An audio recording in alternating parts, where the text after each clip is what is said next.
So hey guys, assalamu alaikum. Welcome to my brand new vlog. So guys, আজকে আমরা Dhaka two কুষ্টিয়ার উদ্দেশ্যে বেরিয়ে পড়লাম প্রাইভেট কার করে। তো গাইজ সর্বপ্রথম আমরা তেল পাম্পে চলে আসলাম, এখান থেকে তেল নিয়ে নিলাম এবং তেল নেওয়ার পরেই আমরা বেরিয়ে পড়লাম যাওয়ার উদ্দেশ্যে। তো গাইজ আমরা ব্রিজ পার করে ফেলাম কালিয়াকুর।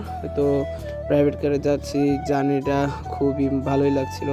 তো গাইজ আমরা এখন যমুনা ব্রিজে টোল প্লাজায় গিয়ে টোল দিব, দেন আমরা এখান থেকে বেরিয়ে পড়ব। তো গাইজ আমরাও এখন ব্রিজের উপর উঠবো, টোল প্লাজা দেওয়া আমাদের অলরেডি শেষ। তো গাইজ এই ব্রিজের সুন্দর দৃশ্য দেখতে দেখতে আমরা এই ব্রিজটি পার হয়ে যাব। আসলে সকালের দৃশ্যটা খুবই ভালো লাগছিল। এই জার্নিটা প্রায় 4 ঘন্টার একটা জার্নি। এবার আমরা টাঙ্গাইলের মধ্যেই আছি। তো আমরা টাঙ্গাইল থেকে দেন যাব এলেঙ্গা, তারপর যাব হচ্ছে আমরা সিরাজগঞ্জ। তো এর মধ্যেই সকালের এই সুন্দর দৃশ্য দেখতে দেখতে আমরা প্রাইভেট কারে করে যাচ্ছিলাম। তো গাইজ এখন আমরা সিরাজগঞ্জের উপরেই আছি, মানে সিরাজগঞ্জ অলরেডি পার হয়ে গিয়েছি।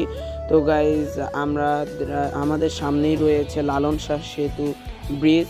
তো লালন শাহ সেতু ব্রিজের আগে আমরা এখানে অনেক বাজার দেখতে পেলাম। তো এই জায়গায় অনেক জমজমাট ছিল এলাকাটা। তো আমরা এই সকালের দৃশ্য দেখতে দেখতে মাঠ ঘাট এগুলো সবই দেখতে দেখতে সুন্দর দৃশ্য দেখতে দেখতে আমরা চলে আসলাম আমাদের সেই ঐতিহ্যবাহী লালন শাহ সেতু ব্রিজে। তো এখানে আমাদের 4টি পারমাণবিক বিদ্যুৎ কেন্দ্র ছিল। তো আমরা এগুলো দেখতে দেখতেই আমরা এই লালন শাহ সেতু ব্রিজ পার হয়ে যাব। তো আমরা এই জায়গায় সকাল সকাল একটা লালন শাহ সেতু ব্রিজের ড্রোন ভিডিও নিয়ে নিলাম।